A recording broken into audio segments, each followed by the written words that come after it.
Hi guys, welcome to our channel all in one Renuka, A sister and brother channel. ఇప్పటి వరకు మన ఛానల్ని subscribe చేసుకోకపోతే ప్లీజ్ సబ్స్క్రైబ్ అని పక్కనున్న బెల్ ఐకాన్ క్లిక్ చేయడం వల్ల నేను చేసే ప్రతి వీడియో మీకు నోటిఫికేషన్లో వస్తుంది.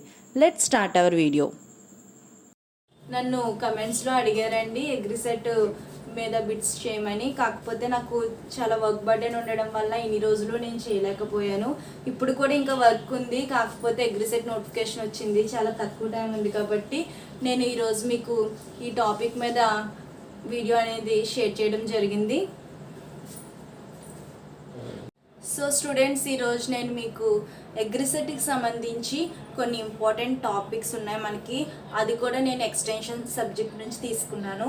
ఇది చాలామంది చాలా కాంప్లికేటెడ్గా ఫీల్ అవుతారు, సెమిస్టర్ కూడా చాలా ఇబ్బందిగా చదవడం అది చేస్తుంటారు. సో ఇందులో మీరు ఎగ్రిసెట్కి ఎలా స్కోర్ చేయొచ్చు, ఈ సబ్జెక్ట్ నుంచి వచ్చే కొన్ని ఇంపార్టెంట్ బిట్స్ నేను మీకు ఎక్స్ప్లెయిన్ చేస్తున్నాను. Agricultural extension and rural development.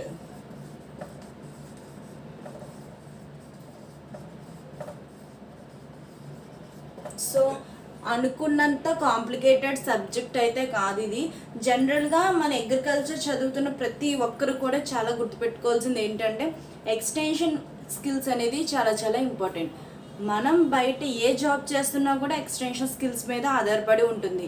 So దాంట్లోని మీకు అగ్రిసెట్కి సంబంధించి కొన్ని ఇంపార్టెంట్ బిట్స్ మనం డిస్కస్ చేద్దాం ఈరోజు.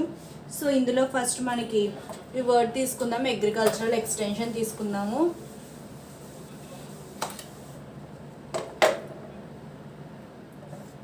మనకి ఎక్స్టెన్షన్ అనే పదాన్ని ఏ భాష నుంచి తీసుకోవచ్చు? లాటిన్. ఇందులో డివైడ్ చేస్తే ఎక్స్ మీన్స్ అవుట్, టెన్షో మీన్స్ స్ట్రెచ్, రెండు కలిపితే స్ట్రెచ్డ్ అవుట్ అనమాట ఎక్స్టెన్షన్. ఇది చాలా చాలా ఇంపార్టెంట్. మీరు ఇది సెమిస్టర్లో బిట్స్ కింద కూడా ఇది చాలా అడుగుతారు అగ్రిసెట్లో. కానీ మీరు ఫర్దర్ బీఎస్సీ చేసేటప్పుడు కానీ చాలా చాలా ఇంపార్టెంట్ అనమాట. ఎక్స్టెన్షన్ అనే పదం లాటిన్ భాష నుంచి తీసుకున్నారు. ఎక్స్ అంటే అవుట్, టెన్షన్ మీన్స్ స్ట్రెచ్డ్ అనమాట. నెక్స్ట్ చూద్దాం మనం. నేను ఫస్ట్ మనకి ఇంపార్టెంట్ వర్డ్స్ అండ్ ఇందులో మీకు ఇంపార్టెంట్ సైంటిస్ట్స్ ఎవరు ఉంటారు వాళ్ళందరి గురించి ముందు మనం తెలుసుకుందాం. నెక్స్ట్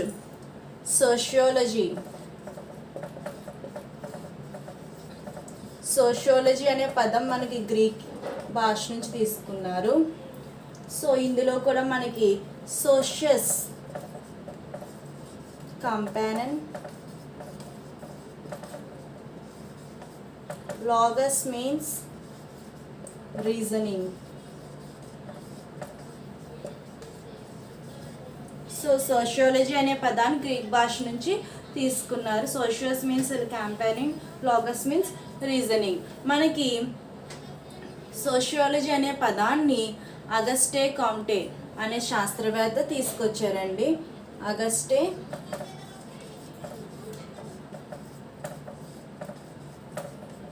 కాంటే. నేను మీకు బాగా రాస్తాను.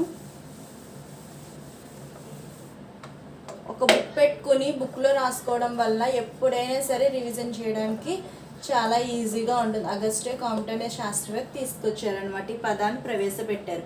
ఈయన మనం సమాజ అధ్యయన శాస్త్ర పితామహుడు అని కూడా పిలుస్తారు.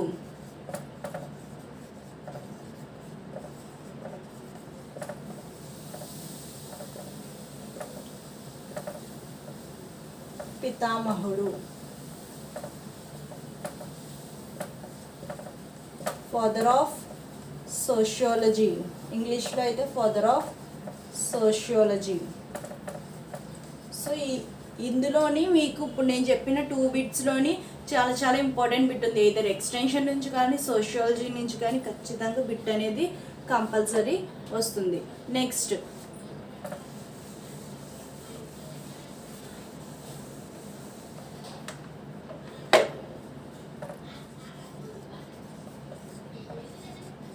విస్తరణ విద్య విధానాన్ని మనకి ప్రవేశపెట్టిన వారు డాక్టర్ పాల్ లీగెన్స్.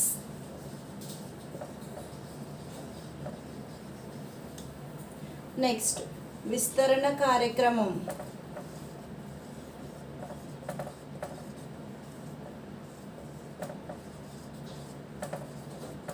నిర్మాణం, కేల్స్ అండ్ హేమ్.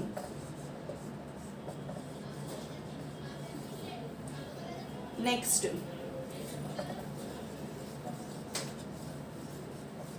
నాయకుల విభజన, వైట్. నాయకుల విభజన అనేది వైట్ శాస్త్రవేత్త అనేది మనకి ప్రవేశపెట్టారు. సో ఇవి చాలా చాలా ఇంపార్టెంట్ అనమాట. విస్తరణ విద్య విధాన క్రమం డాక్టర్ పాల్ ఈగన్ శాస్త్రవేత్త తీసుకొచ్చారు. నెక్స్ట్ విస్తరణ కార్యక్రమాన్ని తీసుకొచ్చింది కేల్స్ అండ్ హిమ్. నాయకుల విభజన అనేది వైట్.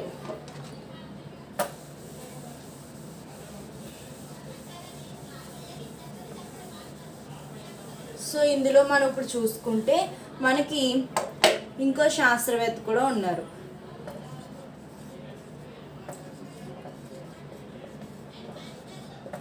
Doctor Edgar Dale.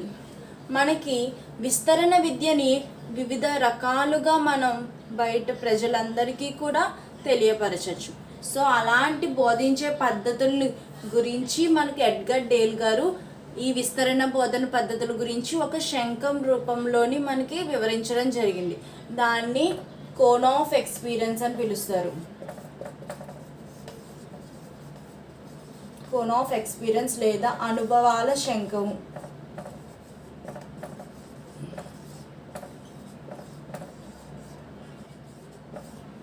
ఇలాగా పిలుస్తారనమాట.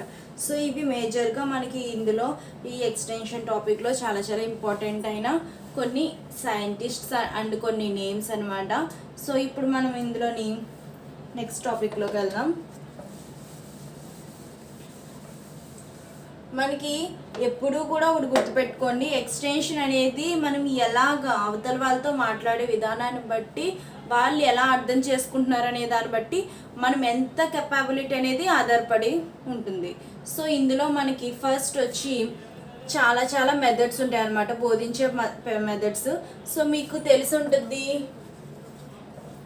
లీఫ్లెట్, ఫోల్డర్, పాంప్లెట్, బులెటిన్, ఇలా డిఫరెంట్ బోధించే పద్ధతులు ఉంటాయి.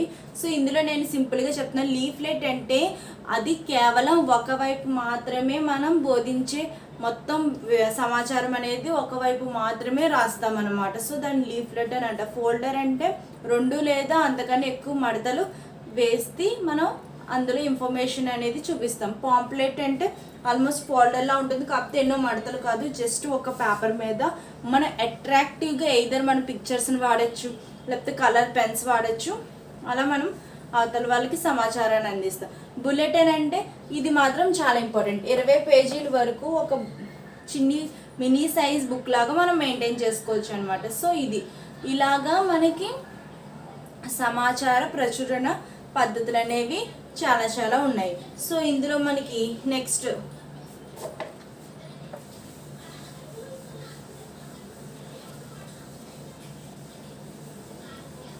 మనకి నెక్స్ట్ వచ్చి ఒక చాలా ఇంపార్టెంట్ టాపిక్ అనమాట.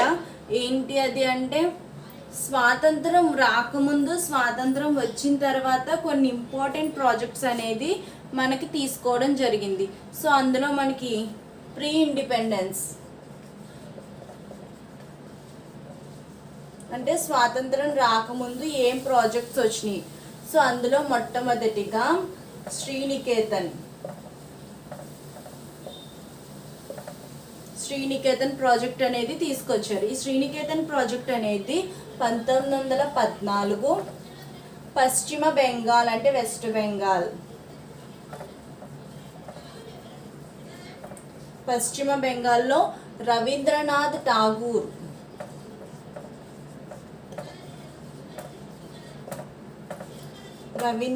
ఠాగూర్ గారు శ్రీనికేతన్ అనే ప్రాంతాల్లో ప్రవేశపెట్టారు. సో ఇందులో ఈ ప్రాజెక్ట్స్ నుంచి మనకు వచ్చే బిట్స్ ఏంటి అంటే, ఫస్ట్ ఈ ప్రాజెక్ట్ ఎప్పుడు వచ్చింది, ఎవరు ప్రారంభించారు, ఎక్కడ ప్రారంభించారు, ఈ ప్రాజెక్ట్లోని ముఖ్య అంశాలు ఏంటి అని. సో ఈ శ్రీనికేతన్ ప్రాజెక్ట్ని మనకి 1914లో రవీంద్రనాథ్ ఠాగూర్ గారు వెస్ట్ బెంగాల్లోని శ్రీనికేతన్ ప్రాంతంలో ప్రారంభించారు. సో ఇందులో మనకి గ్రామాలు అభివృద్ధి కోసం ఈయన మొట్టమొదటిగా మలేరియాని మరియు కోతులను నిర్మూలించడం కోసం పోరాటం చేశారనమాట. మలేరియా, కోతులు. అంతేకాకుండా తర్వాత మంచి నాణ్యత కలిగిన పాడి పశువులను, కోళ్ళను కూడా మన గ్రామాల్లోకి ప్రవేశపెట్టారనమాట. సో నెక్స్ట్ సెకండ్ ప్రాజెక్ట్ వచ్చి, ఇవన్నీ కూడా మనకి ప్రీ ఇండిపెండెన్స్లో వచ్చిన ప్రాజెక్ట్స్ అనమాట. సో నెక్స్ట్ వచ్చి సేవాగ్రామ్.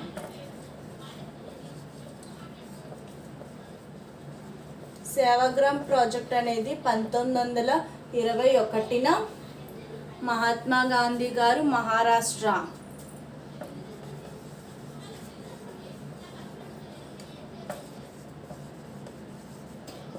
మహారాష్ట్రలో వార్దా జిల్లాలోని సేవాగ్రామ్ ప్రాంతంలోని ప్రవేశపెట్టారనమాట. సో ఇందులోని చిన్న పిల్లలకు పెద్దలకు అవసరమైన ఒక విద్యా విధానాన్ని తీసుకొచ్చారు. నయా తాలీం అంటారు దాన్ని. ఇది చాలా చాలా ఇంపార్టెంట్. నయా తాలీం అనే విద్యా విధానాన్ని ప్రవేశపెట్టింది ఎవరు? మహాత్మా గాంధీ గారు. ఆయన ఏ సంవత్సరంలో ఈ ప్రాజెక్ట్ ప్రారంభించారు అంటే 1921. ఎక్కడ అంటే మహారాష్ట్రలోని వార్దా జిల్లాలోని సేవాగ్రామ్ ప్రాంతంలో తీసుకొచ్చారు. నెక్స్ట్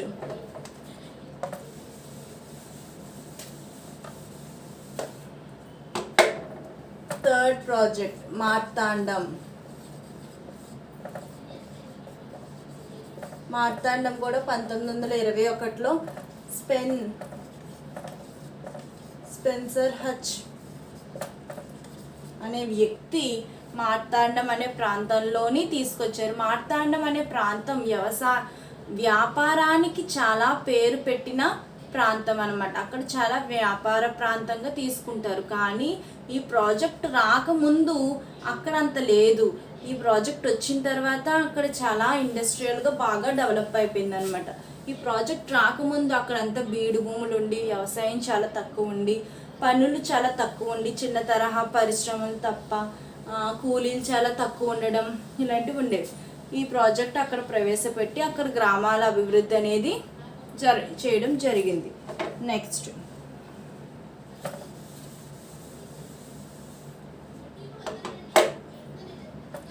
నాలుగవ ప్రాజెక్ట్ గుర్గావ్ అనే ప్రాజెక్ట్ మనకి ఎఫ్ఎల్ బ్రౌన్ మనకి డిప్యూటీ కమిషనర్ అనమాట. ఈయన డిప్యూటీ కమిషనర్ గారు మనకి గుర్గావ్ అనే ప్రాంతంలోని ఎఫ్ఎల్ బ్రౌన్ గుర్గావ్ ప్రాంతంలోని ప్రవేశపెట్టారు. ఇది 1927లో ప్రవేశపెట్టారనమాట. ఇది కూడా గ్రామాల యొక్క అభివృద్ధి కొరకు ఇదొక ప్రాజెక్టు ప్రవేశపెట్టడం జరిగింది. నెక్స్ట్ ఆఫ్టర్ ఇండిపెండెన్స్ మనకి స్వతంత్రం వచ్చిన తర్వాత ఏం ప్రాజెక్ట్స్ వచ్చినాయి? మనకి స్వతంత్రం రాకముందు తీసుకొచ్చిన ప్రాజెక్ట్స్ ఏంటి అంటే ఫస్ట్ శ్రీనికేతన్, సేవాగ్రామ్, మార్తాండం అండ్ గుర్గావ్. స్వతంత్రం ఆఫ్టర్ ఇండిపెండెన్స్ తీసుకొచ్చినాయి.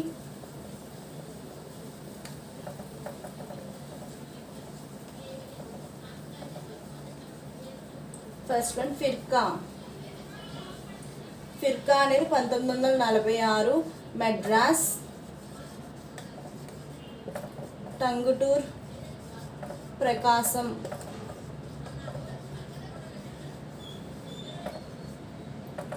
నేను తెలుగులో కూడా రాస్తున్నాను చూడండి. టంగుటూరు,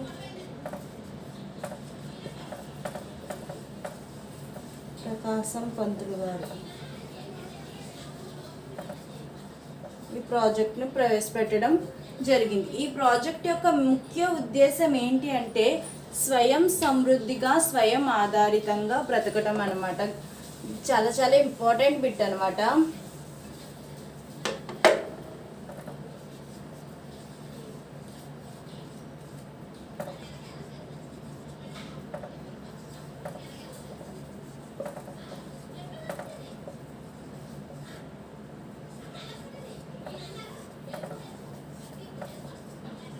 స్వయం సమృద్ధిగా ఆధారితంగా ప్రజలు బ్రతకడం అనేది ఈ ప్రాజెక్ట్ యొక్క ముఖ్య ఉద్దేశం. ఈ ప్రాజెక్టు మొట్టమొదటిగా 33 ఫిర్కాలుగా స్టార్ట్ అయ్యి 1953 సంవత్సరానికి 108 ఫిర్కాలుగా వ్యాప్తి చెందింది. చాలా చాలా ఇంపార్టెంట్. అంటే 46లో స్టార్ట్ అయిందంటే 4+3 7 ఇయర్స్లో 108 ప్రాజెక్టులుగా 108 ఫిర్కాలుగా వ్యాప్తి చెందింది. నెక్స్ట్ 8వ ప్రాజెక్ట్.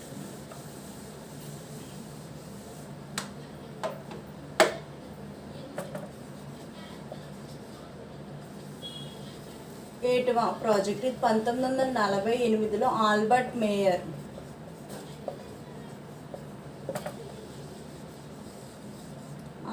మేయర్ గారు ప్రవేశపెట్టారు ఉత్తరప్రదేశ్లో.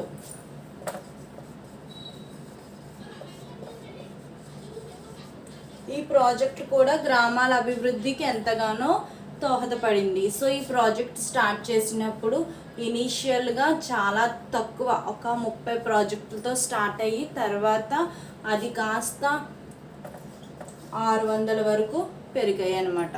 So next నీలోకెరి.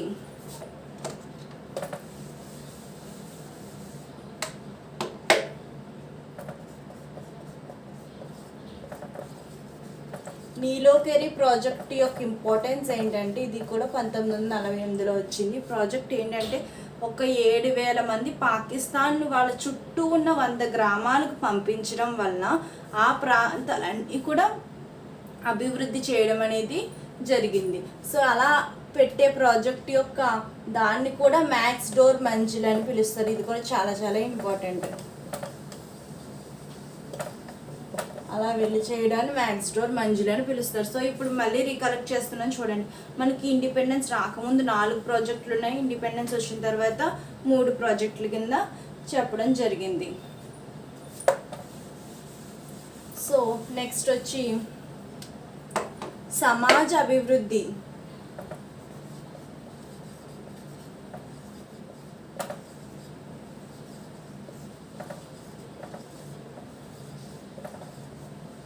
సమాజ అభివృద్ధి ఎప్పుడు అసలు మామూలు కమ్యూనిటీ డెవలప్మెంట్ అనేది ఎప్పుడు వచ్చింది ఏంటనేది చూద్దాం. అక్టోబర్ 2, 1952న సమాజ అభివృద్ధి అనేది తీసుకురావడం జరిగింది. సో ఈ సమాజ అభివృద్ధి మనకు అప్పుడు వచ్చిన తర్వాత స్టార్టింగ్ 55 ప్రాజెక్టుల కింద స్టార్ట్ చేశారనమాట. కమ్యూనిటీ డెవలప్మెంట్ అనేది 55 ప్రాజెక్టుల కింద స్టార్ట్ చేసి ఈ ప్రాజెక్ట్స్ కింద ప్రతి ప్రాజెక్ట్ ఒక్క ప్రాజెక్ట్కి 300 గ్రామాలు, 2 లక్షల జనాభా,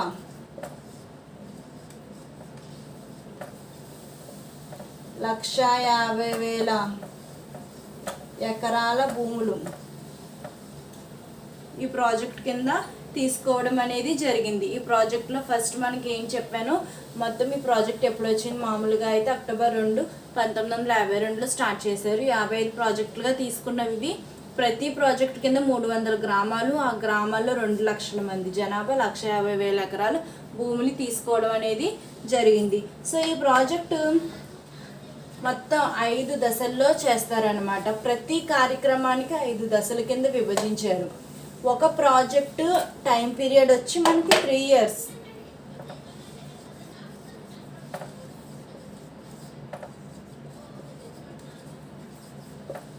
ఒక ప్రాజెక్ట్ టైం పీరియడ్ వచ్చి 3 ఇయర్స్ అనమాట. టోటల్ మనకి 5 స్టేజెస్ ఉంటాయి. సో అందులో మొట్టమొదటిది ఉద్భవ దశ. ఇది 3 months ఉంటుంది.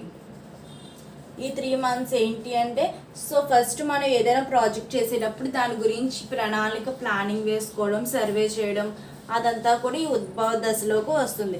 నెక్స్ట్ ప్రారంభ దశ.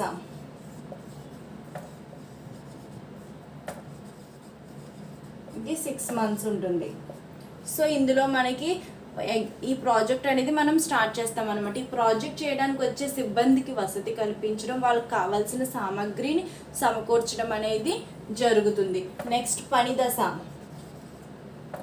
ఇది 18 మంత్స్ ఉంటుంది అనమాట. అంటే ప్రాజెక్ట్ స్టార్ట్ చేసి కంటిన్యూ చేయడం అనమాట. ప్రాజెక్ట్ని మనం ఇంప్లిమెంట్ చేయడం అనేది జరుగుతుంది. నెక్స్ట్ సంఘటన దశ, ఇది 6 మంత్స్ ఉంటుంది. సో ఈ దశలో మనకు వచ్చేటప్పటికి ఏం జరుగుతుంది అంటే, ఇది ఆల్మోస్ట్ ఇంకా ప్రాజెక్ట్ కంప్లీట్ అయిపోవడానికి కావాల్సిన మొత్తం అంతా కూడా తయారు చేయడం, లాస్ట్ ఎండింగ్ వరకు అంతా ప్రిపేర్ చేయడం అనేది జరుగుతుంది. నెక్స్ట్ ఈ నెక్స్ట్ వచ్చి ముగింపు దశ, ఇది 3 మంత్స్ ఉంటుంది. ముగింపు దశ వచ్చేటప్పటికి 3 మంత్స్ ఉంటుంది అనమాట. ఇందులో మనకి ప్రాజెక్ట్ కంప్లీట్గా మొత్తం తయారైపోతుంది. సో ఒక ప్రాజెక్ట్ తయారు చేయాలంటే 3 ఇయర్స్ టైం పీరియడ్ ఇచ్చారు. అందులో 5 స్టేజెస్. ఫస్ట్ ఉద్భవ దశ 3 మంత్స్ ఉంటుంది. ఇందులో మనకి ఆ ప్రాజెక్ట్ చేయడానికి ప్లానింగ్, సర్వే అది చేయడం అనేది జరుగుతుంది. నెక్స్ట్ ప్రారంభ దశ 6 మంత్స్ ఉంటుంది. సిబ్బందికి కావాల్సిన వసతి, వాళ్ళకి కావాల్సిన సామాగ్రిని సమకూర్చడం అనేది జరుగుతుంది. పని దశ అంటే ఆ పేరులోనే ఉంది, కంప్లీట్గా వర్క్ అనేది స్టార్ట్ అవుతుంది, ఇంప్లిమెంటేషన్ జరుగుతుంది. నెక్స్ట్ సంఘటన దశ అంటే ఇంకా ఆల్మోస్ట్ పని అంతా అయిపోయి చివరి మెరుగులు ఉంటాయి కదా, అవి చేయడం. నెక్స్ట్ ముగింపు దశ అంటే కంప్లీట్ కన్క్లూజన్ అనేది ఇవ్వడం జరుగుతుంది అనమాట. సో ఇది టోటల్ మన కమ్యూనిటీ డెవలప్మెంట్ అనమాట. సమాజ అభివృద్ధి మీద వచ్చే చాలా చాలా ఇంపార్టెంట్ బిట్స్. సో నెక్స్ట్ మనం 3 అంచెల పంచాయతీరాజ్ వ్యవస్థ.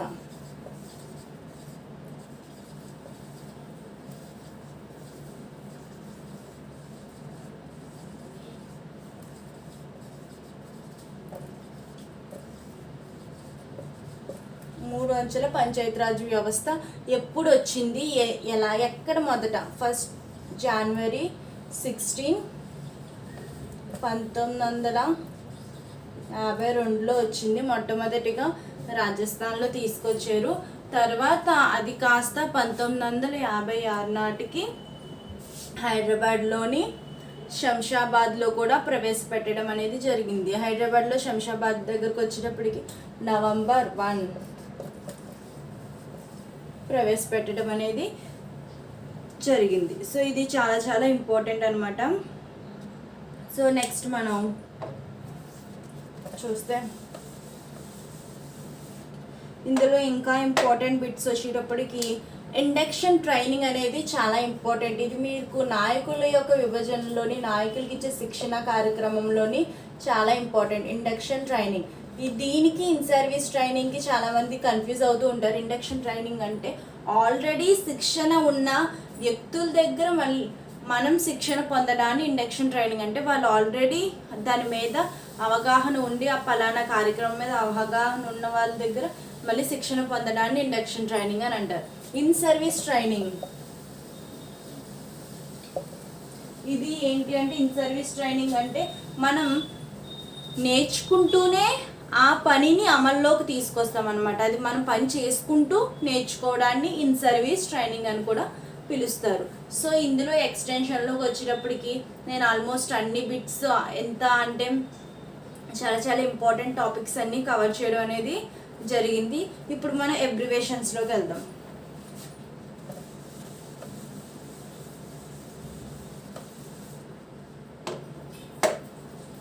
సో అబ్రివేషన్స్లోకి వచ్చేటప్పటికి మొట్టమొదటిది KVK.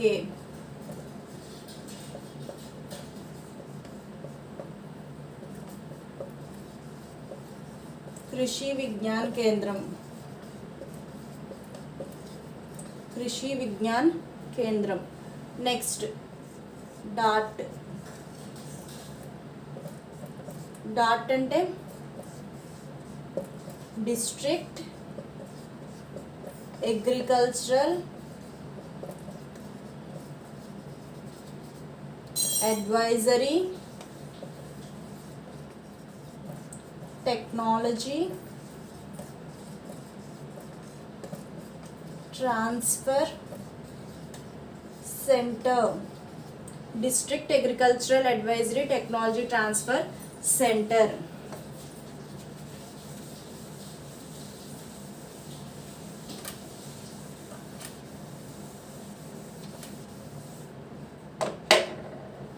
Next FCC, farmer call centre.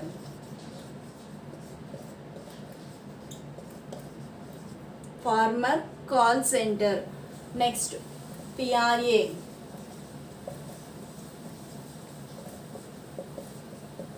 Participatory rural appraisal. చాలా చాలా ఇంపార్టెంట్ అబ్రివేషన్స్ అనమాట. నెక్స్ట్ ఆత్మ,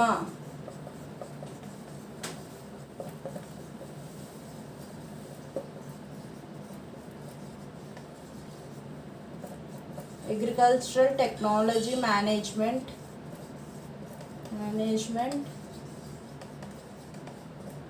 ఏజెన్సీ.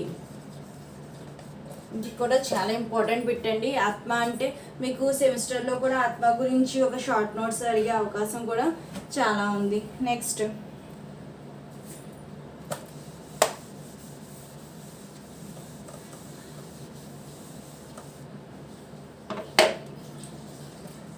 SREP, strategic